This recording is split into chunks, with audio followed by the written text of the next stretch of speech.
Happy New Year, everyone, and welcome to another edition of Pinellas Courtside Connection.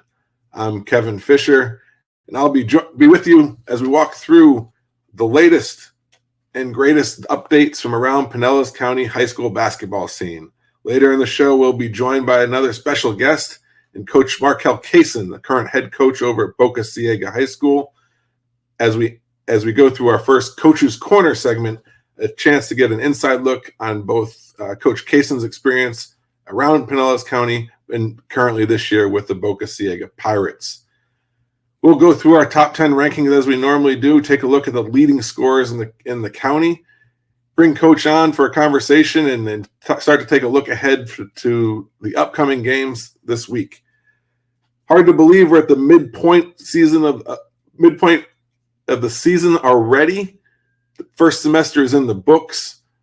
First set of holiday tournaments have really been a fun thing to follow between Sunbash over at Northside Christian and Keswick Suncoast Classic. A thrilling turnout, great turnout, thrilling games to watch and follow as we hit the midpoint year. If there was anything that we learned from the first half of the year, the parity in Pinellas boys scene is unmatched. Anybody can beat anybody on any given night. That will bring up quite some arguments and conversation about who should be in the top 10, who won't be in the top 10 this week. But ultimately, everyone gearing up for that postseason run as the teams prepare for districts and regionals. On the girls' side, it's a little bit of the same. Some parity going on amongst the top five. Lots of back and forth action with some big games on the horizon, and the teams settling in, really making great strides. Some with the absence of some great players, but still finding ways to win games, making it for an exciting second half of the high school basketball season right here in Pinellas County. With all that said, though, let's take a look at our top 10 boys basketball rankings. We'll start on the girls' side. Check that. Look, it's Lakewood and Gibbs up at the top again. You have Lakewood and Gibbs both participating in the Tampa Bay Christian Invitational over in Wiregrass this week. Lakewood had a tough opening game facing off against Boca Raton High School, a top 20 team in the state. When you look at the Max Preps rankings, a tough opening round game for the Spartans as they dropped the opener 74-44. But again, these are the games that help get Lakewood and get all these teams ready for the second half in these postseason play as you start to look at state tournaments, district titles, and those things. But it was Lakewood had a chance bounce back with wins over Leslie County, a team from Kentucky, and Timber Creek in convincing style. Certainly looking forward to seeing what's on the horizon in the second half for Lakewood as they prepare for the rest of the season. Gibbs also taking place in that tournament up in Wiregrass. Lost their opener to Ridgeview, a team out of South Carolina, and lost a tight one against Wildwood, a team from Florida, but then bounced back with a win over Mater Lakes Academy up with a 2-point game. Every single game for Gibbs, a six decided by 6 points or less. Hard to believe that such a narrow margin on such a big platform. Certainly a situation that will help get Gibbs ready for that second half. Keswick moves up to number 3 this week after taking the Keswick Suncoast Classic after wins over CCC and Clearwater, who check in at 4 and 5. Keswick Suncoast Classic, again, featuring some of the top teams in Pinellas County with those three dueling head-to-head. Great showcase of high school girls basketball in the area in front of a great crowd. You had the benefit of running a 40-year tournament.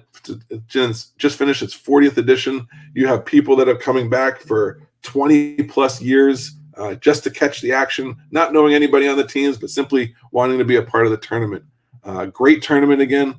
Yes, I have a biased opinion given that I coached there, but great to catch up with Coach Fenlon from over at Tampa Prep, was a coaching legend. Coach Lance over at Berean Christian has been there for years. They come into the tournament time and time again on the boys' side. But on the girls' side, you had Coach Hobbs from over at Seminole, Coach Gowski from CCC, Coach Dublin from Clearwater. Again, it's like a who's who in Pinellas County. Great time of great basketball, great fellowship, great opportunity just to catch up with everybody. Again, we have Keswick at 3, Clearwater at 4, and CCC at 5. The championship game, Keswick and Clearwater, came down to the wire. Game was decided ultimately by a final score of 41-40. The Crusaders held off a strong run by Clearwater in the second half. Clearwater led by Pink Sturdivant and Olivia Williams, a duo that is to be reckoned with. Probably one of the better backcourts in certainly in the county, if not the Tampa Bay area. Keeps Clearwater in every game. Just didn't have enough with Keswick holding on for that one with a 41-40 win in the championship game. CCC entered the tournament undefeated, won their first game over Southeast in a convincing fashion, went on to face Keswick in the second round. Another game was back and forth. CCC took a 5-point lead about midway through the third quarter, but the Crusaders bounced back in a steady run behind the efforts of Ava Graham and Robin Cantwell, some of those familiar faces that we've seen pop up in those big games. It was Ava Graham taking home the tournament MVP on the girls' side. She scored a school record 34 points in Keswick's opener against Seminole. Again, 34 points in the opener against Seminole. It's a record that stood for the last 20-some years at Keswick, and it's certainly a big one to be a player to be watched. So again, we got Lakewood at 1, Gibbs 2, Keswick 3, Clearwater checking in at 4, moving up a spot, CCC dropping 2 spots to number 5. After that, everything stayed pat. A lot of idle teams, given that it's break, and we have the upcoming week off from at least in the public schools, where they have some New Year's tournaments that will kick off. Countryside, again, holding firm at number 6 with a 7-1 record.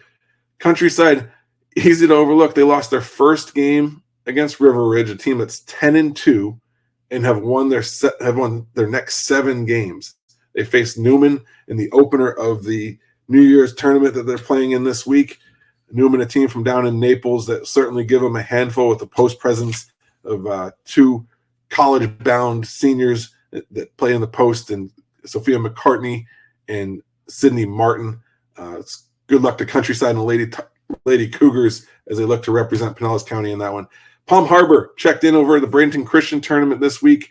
They recorded 2 wins, 1 loss. They opened up with a tough loss to Parish Community High School before picking up 2 wins, one over Gulf Coast Heat and another over Palmetto.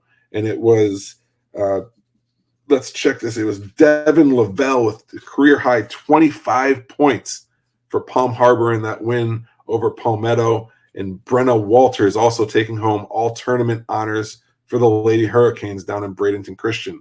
Great effort from Palm Harbor down there this week. And then 8, 9, and 10 all idle this past week over break. Calvary Christian at 8.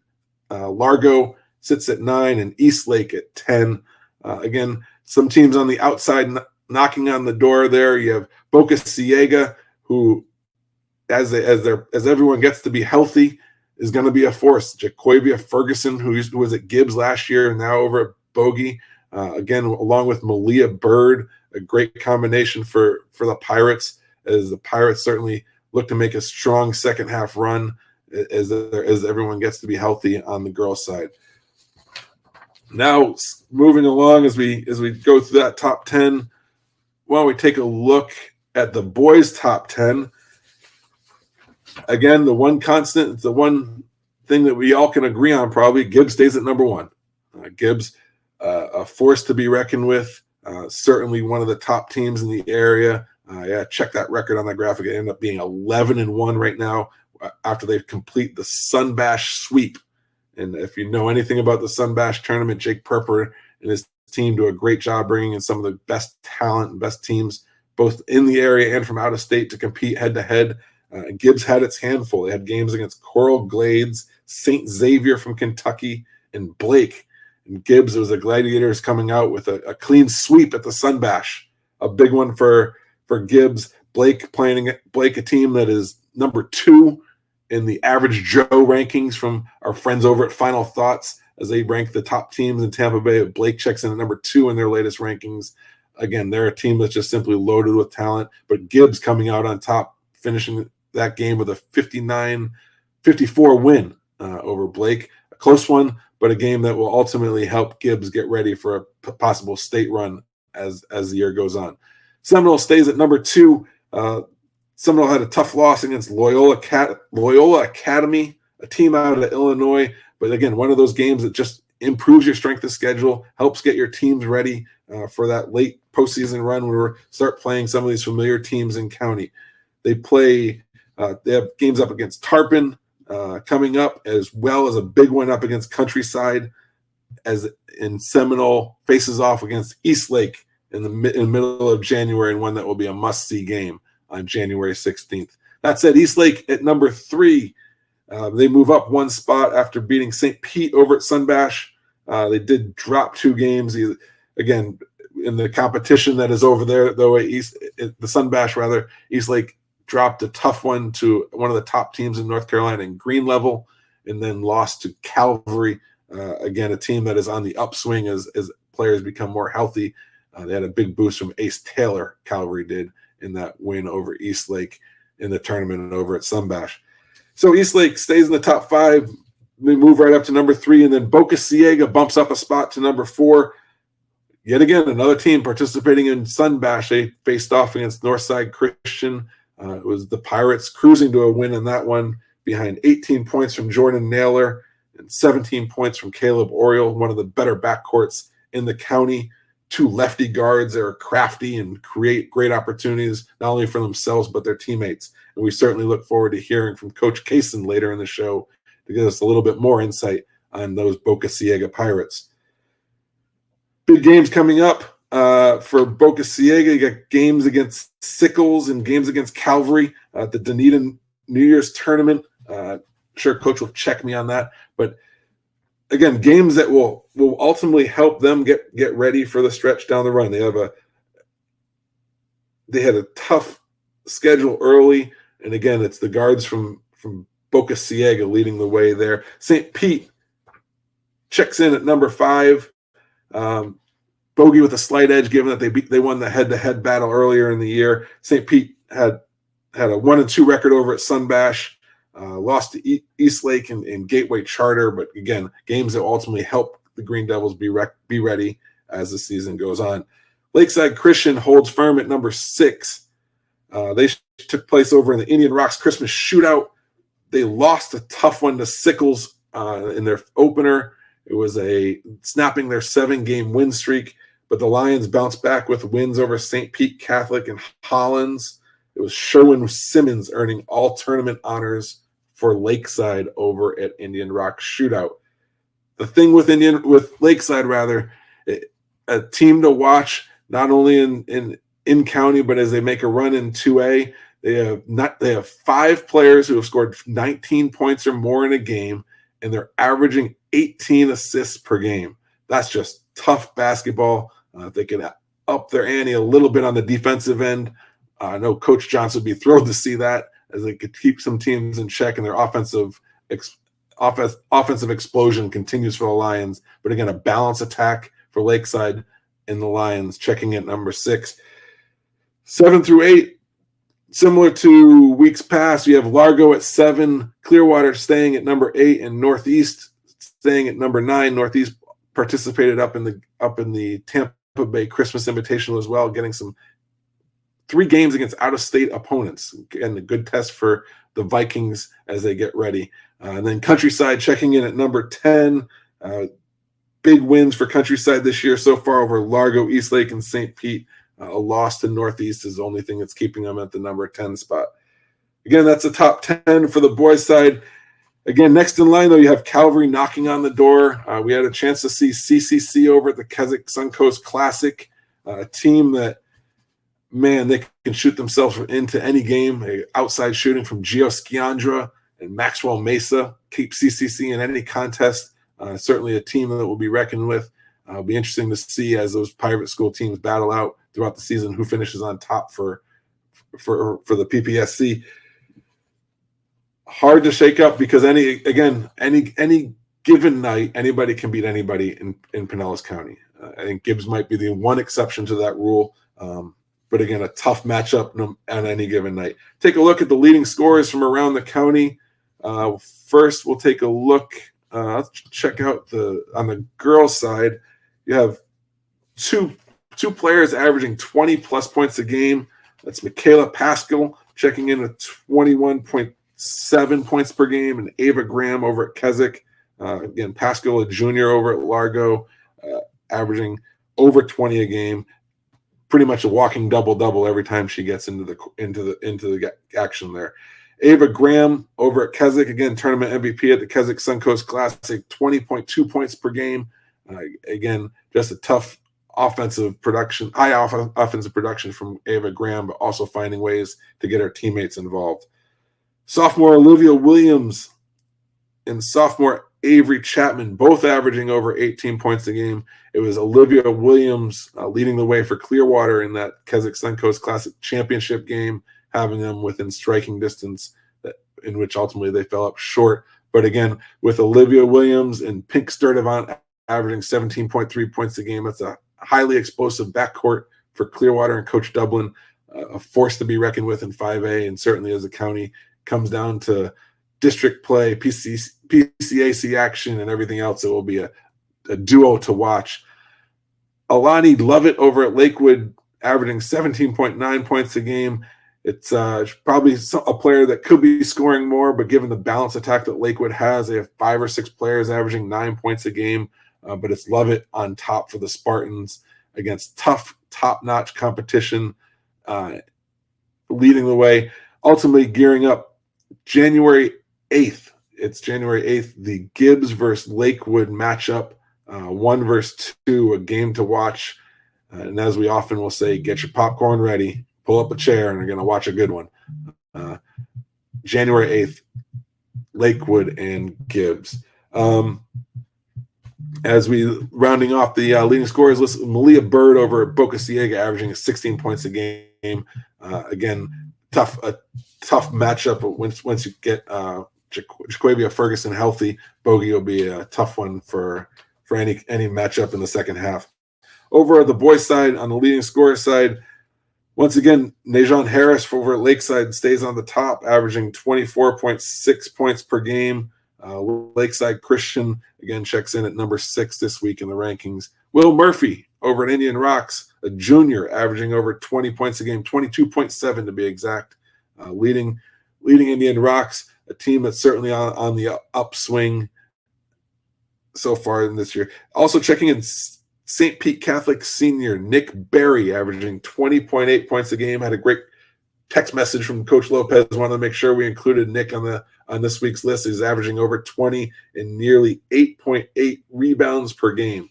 Almost a double-double average for Nick Berry, a senior over at St. Pete Catholic. Rounding out the leading scorers, a duo of Jacob Daniels and O'Neill Delancey over at Gibbs.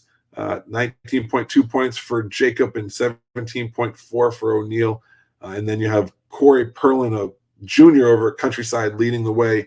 Countryside, a team, I'll tell you, maybe on some sleeper list, I guess you could say, Perlin's scored 20-plus points in 6 of the last 7 games for Countryside.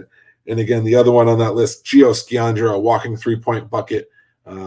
His range, pick him up when he starts entering the gym is the best advice I can give you. He gets the logo check every once in a while. Pulled up from 2 steps inside half court at one point in the Keswick tournament, and it was nothing but the bottom of the net for Gio. So again, a walking bucket in himself for CCC. Well, that is your top 10. Those are your top leading scorers from around the county. Some exciting action from the Keswick Suncoast Classic and Sunbash so far. Again, all leading us up to the midpoint of the high school basketball season here in Pinellas County. District play will start to take shape this week. On Tuesday, the FHSAA is scheduled to release their first rankings, a little bit different than the Max Preps rankings, similar to what we've talked to before here. It does not factor in the margin of victory as much as the Max Preps rankings. But again, it's the FHSA rankings that ultimately matter. Those are the rankings that will be used to decide seeding for districts, that will be used to determine your seeding for regionals, as well as the 4 next best teams to earn a regional spot. So those are important. It's important to keep an eye on. We talk a lot about rankings. While the Pinellas County rankings matter, certainly for bragging rights, it's the FHSA basketball rankings that will be used for postseason play as those teams get ready and to see where they shape up amongst everyone. Those are supposed to be released on Tuesday, so we'll keep an eye out for those. Be sure to share those as best we can in coming days to get a better understanding of where everyone falls in county, but also where everyone falls in classification as teams prepare for the postseason. That all said, let's turn to we'll bring Coach Cason on, a great coach in the area. Happy to call him a friend. Is even better person than he is a coach. Just as a background, Coach Cason is currently the boys varsity head coach at Boca Ciega High School. This is his first year over at Bogey, where he has the Pirates ranked number 4 in Pinellas County with a 9-4 record. Before taking over his current position at Bogey, Coach Cason was the head coach at Canterbury, where the Crusaders year on year improved their win total, bringing their total up. I think it was an 18-win season in his season finale there, winning a district title and advancing to the regional Elite 8 in his last season over at Canterbury. Now, Coach Cason, even though he's a Miami Hurricanes fan, we won't hold that against him. Over at Boca Ciega, leading the way. Coach, welcome to the show. Thank you for having me. Well, just to get things started for those that don't know you, and tell us a little bit about yourself and a little bit about your background. This is my 7th year in coaching. Northeast graduate, also a Southeastern University graduate over at Lakeland. Big in my faith. I try to lead that way. I'm big on leadership and how I serve. That's about it. So why did you get into coaching? I know obviously you played at Northeast, but what was it about coaching? Why that road? More love of the game, but not only just love of the game. I talk a lot about serving. It's my ability to be able to serve our youth. When I once got out of high school, I actually wanted to go into law enforcement and wanted to be an SRO. But I just felt, led into coaching, and this is a way to be able to serve our youth and be able to lead. Yeah, it's certainly a great example for many, not only just the kids around, but I think the other coaches in county, myself included, always enjoying catching you guys in action. This year you made the change, moving from Canterbury over to Bogey. Talk us through a little bit about that thought process. What was the motivation behind that, and how you got to where you are now? Honestly, I felt we've reached I say ceiling at Canterbury. I think we accomplished a lot. I was there 2 years with Rick Lindholt, and we had great success there. Taking over from him, we kind of continued that success. When you look at Bogey, it is one of your big Pinellas County schools in our city. I think that was a huge factor in that, being able to take on a challenge in terms of bigger school, bigger program, and more responsibilities. I would say the challenge of being able to come into a program like Bogey, where it's your city, one of your top city schools. So that was one of the challenges, and so far it's been fun, and I know it's more challenges to come. Yeah, for sure. And a little bit, and obviously you're working at Oak Grove before, but moving over to being able to work at the same school that you're coaching in, is that a factor for you? I actually like it a lot. I would tell you this. I didn't think it was, but you know me and you had conversations with that. If I could have stayed at Oak Grove, I would have. But I definitely love being able to be on campus, and not just being able to gel with my own kids, but I've gotten to know a lot of football players, other wrestlers, like being able to be able to conversate and mess around with kids who do sports here. It's been pretty fun. So yeah, it's a huge factor just because you get to interact with these kids every day, and I think that's huge on campus. So much of what you've done, you were able to do at Canterbury, and again, you see it all over with Bogey, is building that culture. where you get the buy-in from your team, yes, but it's also really getting the buy-in from everybody at the school and that support, because it's so important, not only for the team but for the kids. I mean, if you hear the positive conversations going on, how big of an impact has that been for you guys and your team? I think it's been big. You know, when I first got here, not everyone knew I was a basketball coach. And so as the season progressed, people started obviously seeing me on sidelines and hearing the kids talk. And I got a lot of them will go around and like, "You the basketball coach?" And yeah, I think that's been huge. We get our student body here is pretty excited about our program. A couple games that we had at home have been fun. And I think that's the way to get us back on track. Is to make sure that, you know, our kids here at our school are excited about Boca Ciega basketball. That's awesome. That said, too, if someone were to ask you to describe your teams or your current team, not so much by player but like characteristics, how would someone describe a Bogey team? Blue collar. We hang our head. You know, I don't know if I talked to you about this in the past. We started a program over at Canterbury where we pretty much chart our rebounds, our charges, diving on the floor. And, you know, we've brought that system over here to Bogey. We're still trying to get them to buy into that. Obviously, as you know, when you come into something new, that's what you want your culture to be set on, but you still have to continue to preach it every day. But when people watch our touch play, you know, I want them to see that blue collar mentality. We're going to get after it on the defensive end. We're going to be the first to the floor, but also a team that, you know, loves each other, love playing with each other, love playing for each other. And that's the culture that we're still getting it in. As you know, setting culture it does take time, but that is who we want people to be able to look back and look at Bogey and say that's the team. That's how that team plays. Yeah, you know, you obviously have some great assistants that work alongside you. Talk about a little bit about their role in just helping to build that culture, because it can't just come from one person. It's got to come through everybody. Just talk about their role and how important that is. Well, Kurt Edwards, he's a St. Pete grad. He played over at St. Pete High School under Coach Blackwell. Very instrumental in what we do, just in development of our student athletes, making sure he gets in the gym with them and help them develop. We got Alex Tomic. He's a Northeast grad. We also got Jaquez Reed. He's a Northeast grad. We have Dakota Moore. He's a grad here at Boca Ciega, play here under Coach Schumann. So is Jaquez Reed as well. And then our JV coach, Raphael. Raphael is also a Northeast grad. I'm sorry, Ditsy grad. I'm sorry about that. I want to get that wrong. He's a Ditsy grad. Having them on board, it really helps. They all play an integral part in terms of how we go through practices, our focus points. I sometimes split our teams up, and each person gets a coach. And so they kind of view things in practice and go over the mistakes that are there and try to coach our guys up as we try to, you know, get that culture set here.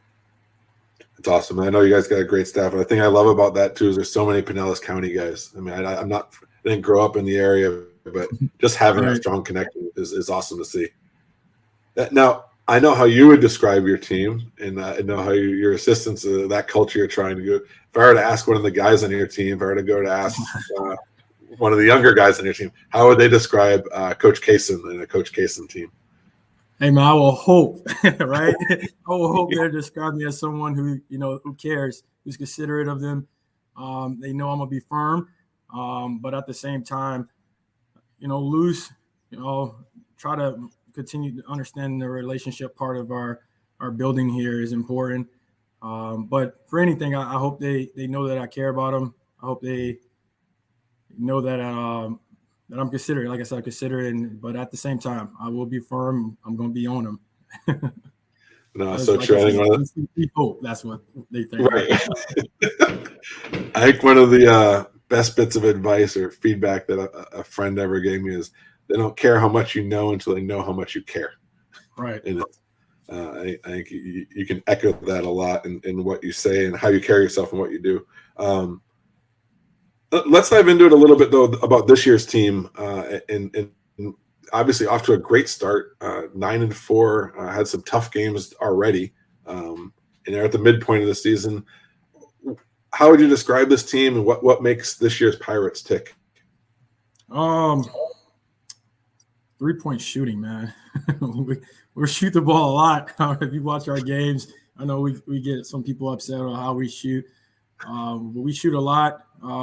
When we can, I think one thing we want to be better at is getting after it on the defensive end. But when we do get after it and get stops, we are a great transition team. And like I said, we're going to shoot the ball. We've lost some games shooting the ball, but we won a lot, and we found success in that area. That's our style of play. We're going to get out the defensively. We're going to get in transition, and at half court, we're going to drive and kick. We're going to shoot a lot.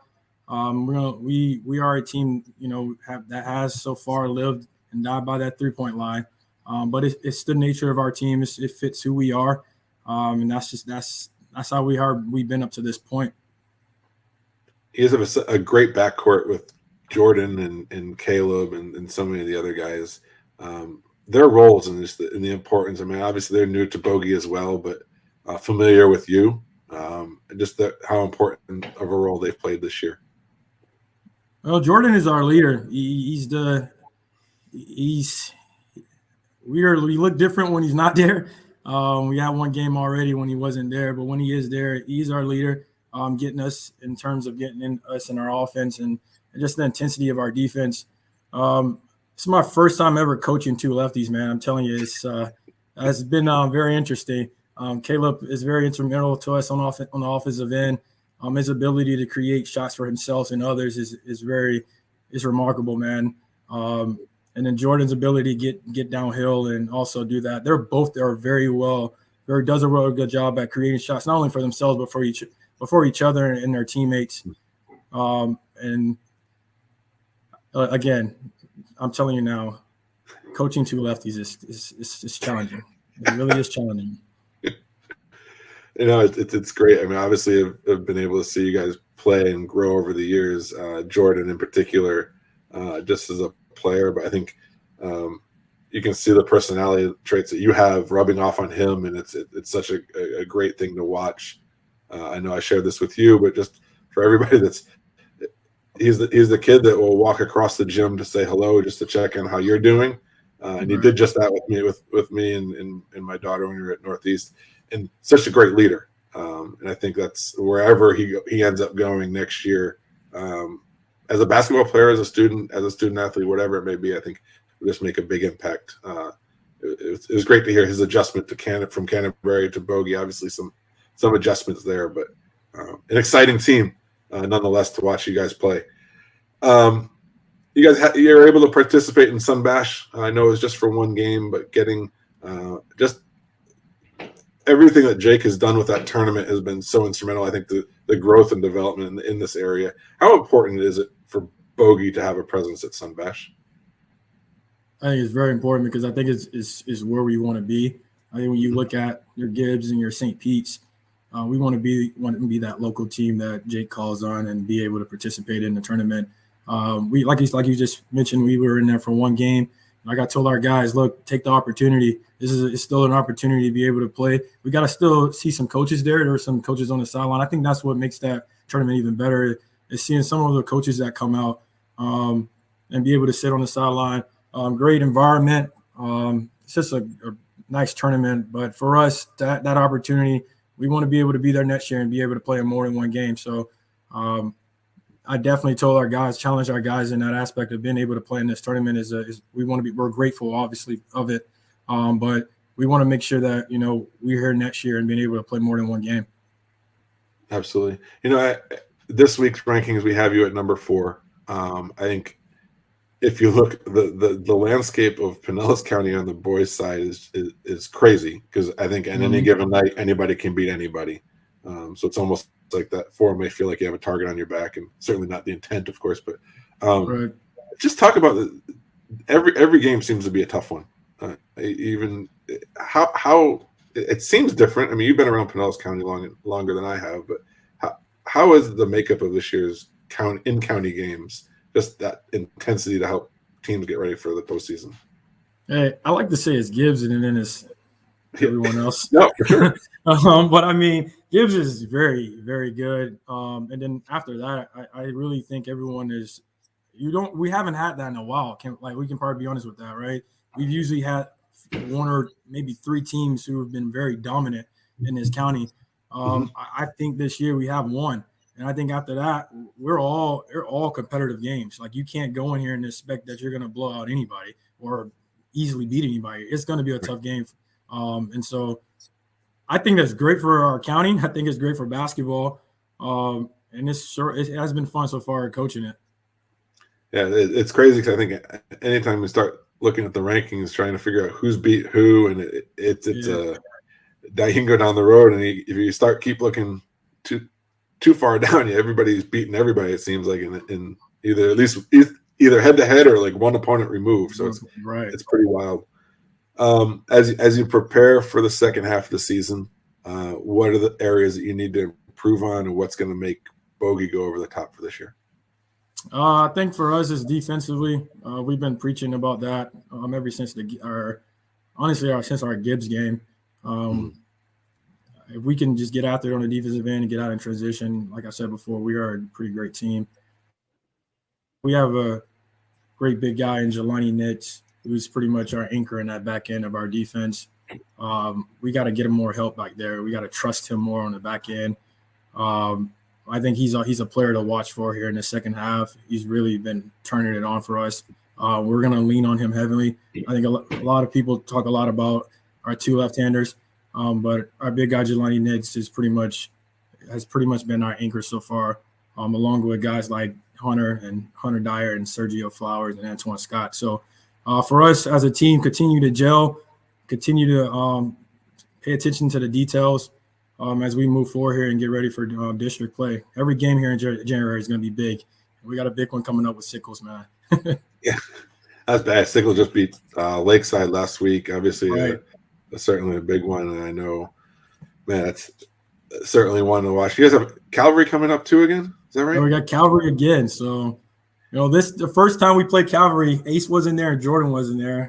So, both teams are getting back two important parts of their team. So the second time should be fun. Awesome. The sequel is always a fun one. We just faced Clearwater for the second time, and it's always harder facing that team the second time, whether you beat them or not. So,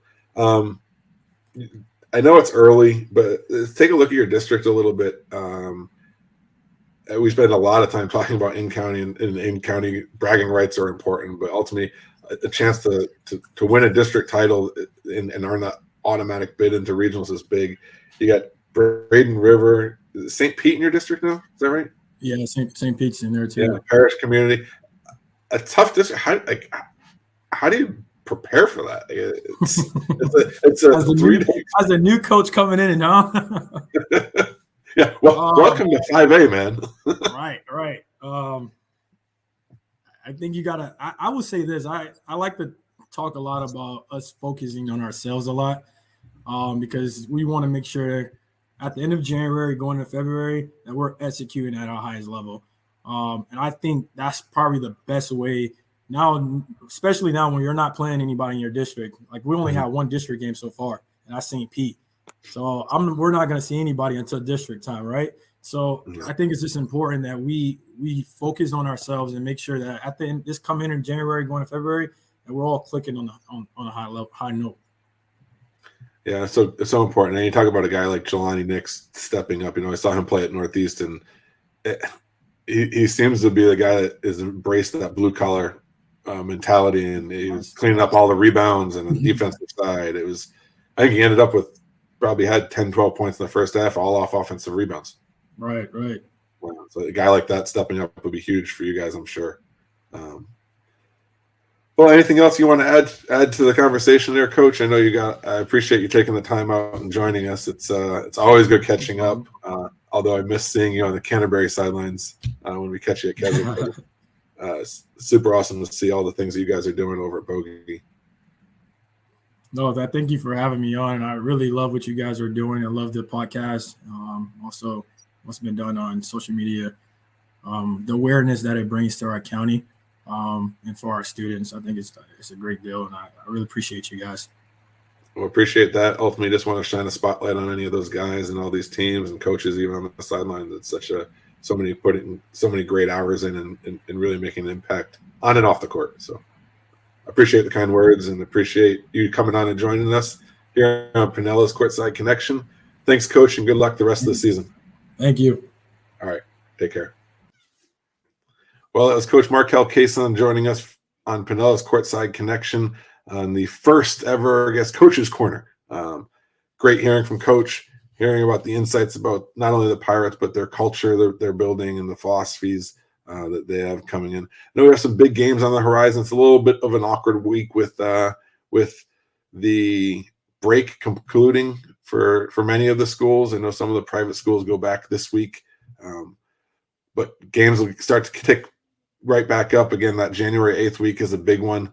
This week, some tournaments over in Dunedin, and as Coach Cason mentioned, they have Boca Ciega has a big game with Sickles coming up, and another rematch with Calvary Christian, a game that will look very different than their first game. As you mentioned, Ace Taylor back on for Calvary, Jordan Naylor's presence with Bogey, obviously a huge game changer and a game to watch this week. That's Boca Ciega and Calvary playing head-to-head. Look, unfortunately, Laquana Jones is unable to join us tonight. Look forward to getting Laquana back on the show, as always, providing her insights. Such a unique opportunity this past week to be able to be at the Keswick Suncoast Classic, to catch not only the girls' teams in actions, but see a lot of the boys' teams in actions. We saw CCC play. We saw Coach Marabo's Osceola Warriors in action, a team that can really shoot itself into any game. But again, just being able to catch up with everybody and see everybody on the sidelines, catch some of these student athletes in action, some of the leading scorers. We look forward to getting out and catching more of these games. And please follow us on social media. Take a second to like, share, and share your comments with what you like, what you'd like to see. We are an open book as we continue to grow Pinellas Courtside Connection. We will be posting the updated rankings throughout the week and try and bring light to the FHSAA rankings as those get published. Great conversation tonight with Coach Marquel Cason, though, on Coach's Corner. We look forward to reconnecting in the new year and the upcoming weeks. Thank you once again to Totem Pole Nation for hosting tonight's show. As always, a great platform to utilize as we look to grow and expand Pinellas Courtside Connection. Be sure to follow all the social media accounts. Click, like, share, all those fun things. We look forward to joining you next week as we bring you Pinellas Courtside Connection. See you on the courts. Take care.